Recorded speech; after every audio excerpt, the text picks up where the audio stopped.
Welcome to the Summer C Government and Not-for-Profit Accounting and Reporting course. It is ACCT 4200 in our course catalog. We will spend the next 5 weeks learning how government and not-for-profit apply applicable accounting rules. Along the way, you will learn how to differentiate between public and private accounting and reporting. Before we begin, you need familiarity with the structure and organization of the course. You will use 2 learning management tools this semester, GeorgiaView, which is Brightspace D2L, and McGraw-Hill's Connect.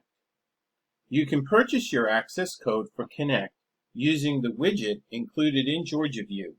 You must activate your access code using the widget in GeorgiaView. This allows me to synchronize the grades in Connect with your official gradebook in GeorgiaView. GeorgiaView will serve as our primary learning management system for communication and record keeping in this course. I am not perfect, so I anticipate a few issues and questions involving the course setup will come up. Please ask me any questions that come up. I am happy to field them, and I'll share my responses with the entire class so that everyone is kept informed. To ask course-related questions, please use the instant message and email features included in GeorgiaView. This will help me keep track of your questions and feedback and ensure a prompt reply. Use the calendar in GeorgiaView. I have set up all items that have due dates and times so as to mitigate any confusion. It is a lot to ask of you to keep track of due dates in multiple systems, which I have done in the past.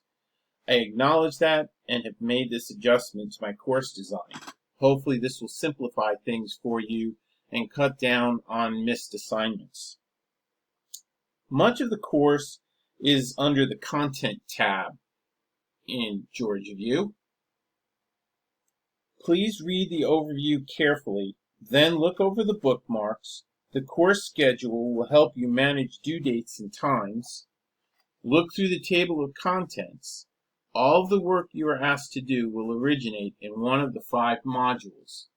I'll go ahead and click on content so you can see what I am speaking about. So here is our overview. Here are the bookmarks. And here is the course schedule. It's set, it usually defaults to upcoming, but you can click on the full schedule if you just want to see a view of the whole semester. And again, I have tried to faithfully put in all the due dates and times. I tried to standardize a lot of this so that most of the work is going to be due Sunday evenings by 11:59 p.m. The one exception is going to be the last week of our Summer C semester, which ends kind of in the middle of the week.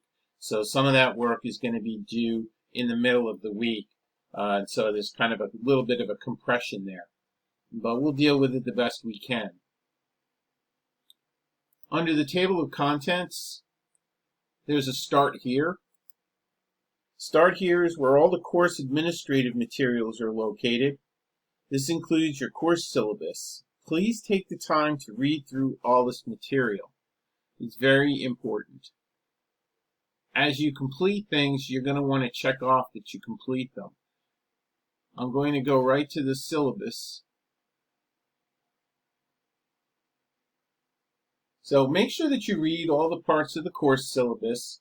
I've tried to leave in only those materials that directly apply to this course within the syllabus. So there's a description. I believe I've updated this description a little bit. But this is, I believe, the description from the course catalog. Here is my normal contact information. Again, I won't be in my office much, so the best way to reach me is going to be through email. And again, if it's course related, please just use the communication feature up here. The message alerts will tell me whether I have an instant message or whether I have an email message from you in GeorgiaView. And I'll be checking on this regularly. If you want to have scheduled office hours with me, that's fine. You can request them by email, and we will set up an online meeting using Microsoft Teams.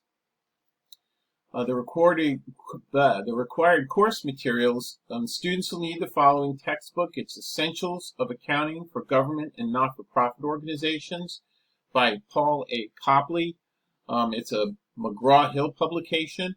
I chose this book because in the past I've used a book that's a bit more dense and comprehensive, and I found that the students do have trouble getting through it, and I don't blame you.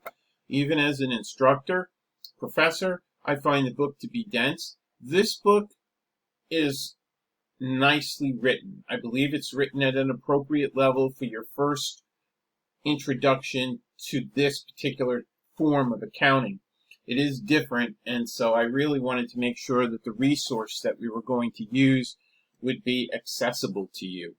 And I believe I've achieved that. We'll see when the course evaluations come whether I've actually achieved that or not.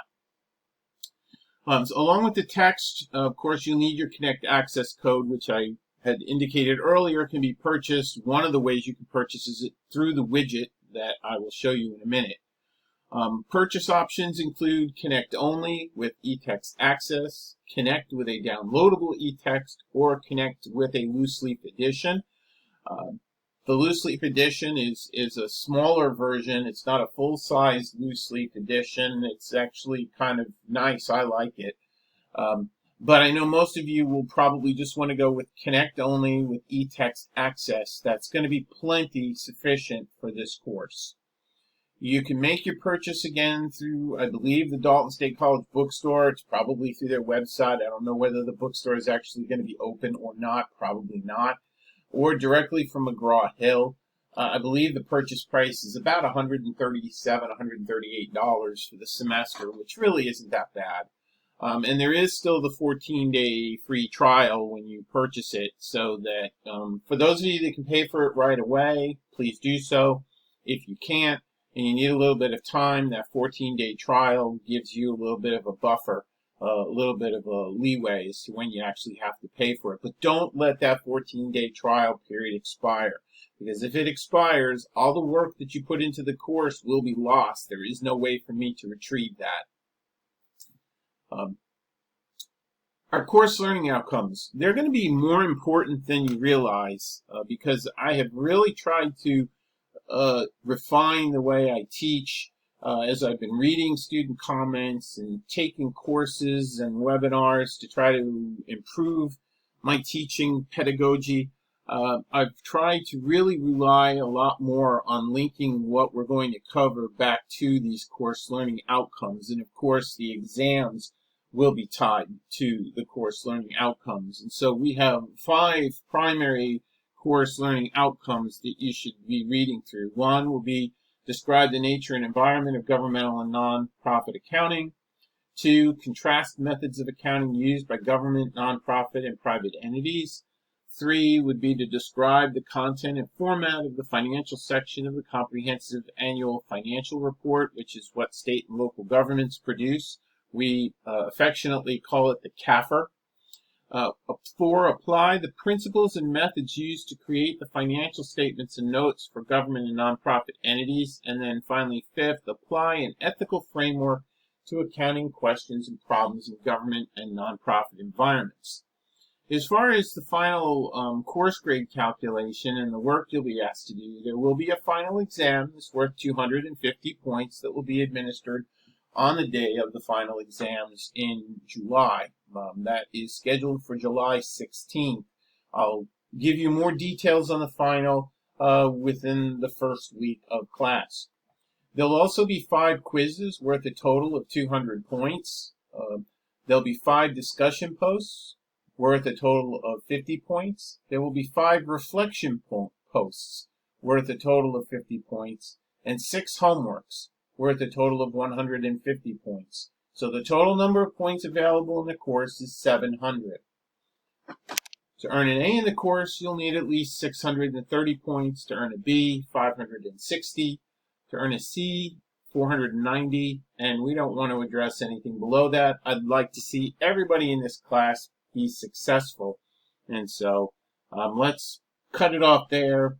The rest of the information is there, so you know it. But hopefully everybody will be C or better. Again, I'm maintaining a course calendar in Georgia View, and the one thing I have changed is initially there was going to be information about assignments posted in Connect and not in Georgia View. I am posting everything in Georgia View. So all dates and times are available in Georgia View on the calendar. You can access the academic calendar through the college's website under About and Calendars. Not a lot of course policies and procedures, not specific to the course anyway. This is an asynchronous course, meaning that we will not meet live.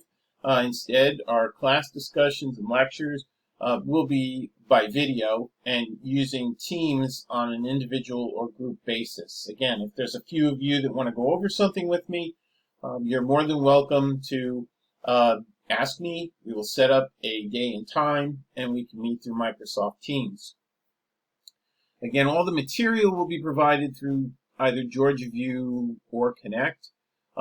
Again, I don't accept late work, and to try to minimize the risk of that occurring, I'm trying to make the course more transparent for you so it's easier to see those due dates. No makeups for the missed submissions or posts will be offered. I want people to just try to keep up with the coursework. I'm really hoping that we can do that. Support for the use of Connect is available through a link at the bottom left of your Connect dashboard. So once you're set up in Connect, and most of you are familiar with Connect, there is a link at the bottom left that you can access help for. Support for Dalton State College technology, again, is available through OCIS, and I put some support links into the course itself so that it's easier to find. If you do have a problem and you're just kind of in a panic state, feeling real anxious about it, feel free to reach out to me to let me know what's going on so I'm not completely in the dark. And this way, if I have a suggestion, I certainly can try to provide a solution for you. Again, I can't say this often enough. If you have any questions, doubts, or concerns about the course, I want you to email me immediately. I'm here to help you. I'm here as a resource, and I'm happy to do so. So please make sure that you do that. Don't be shy about it. Okay? There's no question too small, no question immaterial enough not to be asked. Everyone should ask their questions. So hopefully, and that is the syllabus. The long and the short of it, it's there, it's online. You'll be able to see it all the time. I want to go back right now, back to our table of contents, and I want to click on, say, week 1. And you'll see how this is organized. First, there's an overview and instructions. And so I provide, for this week, I provide a purpose. So it says to introduce students to the objective of accounting and financial reporting for government and nonprofit organizations. There is a learning outcome, a course learning outcome associated with this particular week's lesson. And there are also module learning objectives that are more specific to the material that you'll be covering. The tasks, the following materials, resources, and activities, including assessments, will guide you toward meeting the above stated learning objectives. And so I list out all the learning activities. And again, I tried to provide an estimate so this way you kind of know about how much time you might be investing. So you watch the video posted for Chapter 1. It should be about 15 minutes. You read Chapter 1. It's about a 13-page chapter, this first one, so it's not that bad. Spend some time in it. Take some notes for yourself. Maybe outline the chapter for yourself. Make use of the publisher's materials. They have the PowerPoints out there for you. I'm not going to embed them in Georgia View, but they are available through Connect. If you have a question about where to find them in Connect, feel free to ask me. I think most of you by now are probably pretty familiar with how Connect is organized. Complete the reading quiz for the chapter, then complete the homework assignment for the chapter. Respond to the discussion post under Course Tools and Discussions. Now, I've linked it into this, and I'll show you in a minute. And then write a discussion post under Course Reflections. And so if we scroll down, let's see, well, we're not going to scroll. We're going to go back to week 1.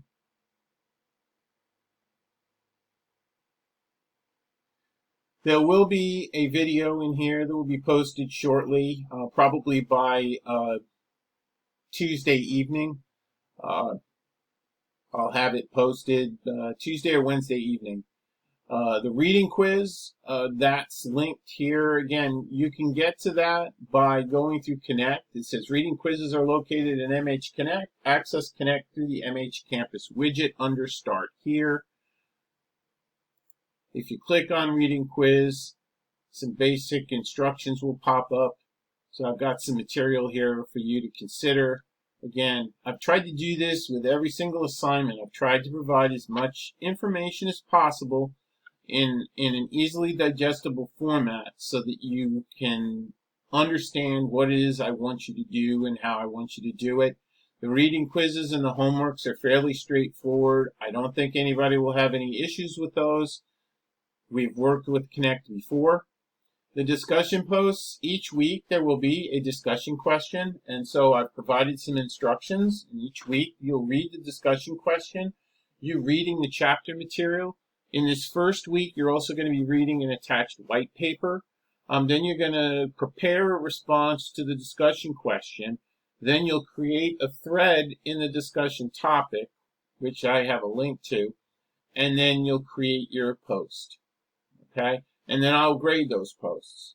And so if you click here under discussion question responses, this will take you to where you need to be. You can start your new thread and build your response. I want you to consider these discussion questions carefully and try to give it your best shot at answering the question as thoroughly and completely as possible, but be brief. Don't put a lot of empty jargon and lots of words in there. Make sure that every word, every sentence counts for something. Everything should help explain an answer to the question. All right? There shouldn't be a lot of empty verbiage or just repetitious words in there. Go back and clean it up. Read what it is that you've written to me, because I will be looking at the quality of your responses in addition to looking at the appropriateness of the responses. In some of these cases, I'm asking for your opinion, or I'm asking you to support an answer that you've given. And so there may not always be a single right answer. And so it's going to be based on the quality of the discussion that you provide me in what it is I'm reading. So give it your best and take your time with this. Don't try to rush through these, okay? It's important in terms of trying to learn and get as much out of this course as you possibly can. The last item in each module is going to be a reflection post. And again, this is just the same each week. It says, describe a single concept that you found most challenging from this week's material. And then you go in and you create a thread and then create a new post for each week. So each week you'll identify some concept, something that you found to be particularly challenging, something maybe that you struggled with, or even something interesting. If you learned something new that you didn't know before and you found it particularly interesting, you can make note of that. Again, these don't have to be long, but I would like to see something more than a one-word answer or a one-sentence answer. Try to elaborate a little bit. Again, making sure that you're making a point. It's like writing a letter to the editor of a newspaper. They're not going to print your letter to the editor unless you're making a point and supporting it in some way, shape, or form. So, if you're writing a reflection post, I might expect it to be somewhere in the range of about 100 to 150 words. Discussion questions, those are going to range. It could be as few as 100 words. It could be as much as 250. It could be a little bit more. Again, it depends on the nature of the question. And so, like this week's question, the first week's question is maybe a little more in depth. And so I would expect maybe the responses to be a little bit longer. Some of the questions may not require you to write quite as much. I'm trying to think if there's anything else that I need to make you aware of at this point. I've really put a lot of work into the design of the course in Georgia View. So I really hope that you find this to be easier to follow, that it's easier to keep track of the assignments and the due dates for everything, and that this really allows you to focus on the material that's going to be covered. And what I'll be trying to do with my instructional videos is I will be trying to latch on to some key concepts. I'm not going to go through chapter section by section, but I'm going to try to address particular issues. Some of it will overlap. Some of it might be something that I decide to cover that isn't covered in the book. It won't be necessarily tested, but it's going to be something that I think is important. And again, the aim of taking this course is to put more tools in your toolbox. The goal here is that, there are going to be opportunities. Whether you go to work in the private sector, there are a lot of companies that you work for the government, either the federal government, state government, or the local governments, or there are jobs within government itself at all levels. There are also not-for-profit jobs. And all of these jobs are jobs that students don't always know about. And I want to educate you about this particular marketplace because it's a good place to work. It is where I ended up. I've always been close to or in government. I've had very few jobs that didn't intersect government in some way, shape, or form. And right now I'm involved in not-for-profit work through the United Way and working with budgets and accounting data there. So there's a lot of interesting things to be learned here. So I hope that you'll find this course interesting. I hope that I can encourage you and stimulate you enough so that you can get something out of this course. And hopefully, if you go on to take the CPA exam, some of this will come back on the CPA exam. It comes up in the section it comes up in. It's about anywhere from 5 to 15% of the content on the CPA exam. So again, I want to thank you for your time. This is just the kind of the course overview that I wanted to provide.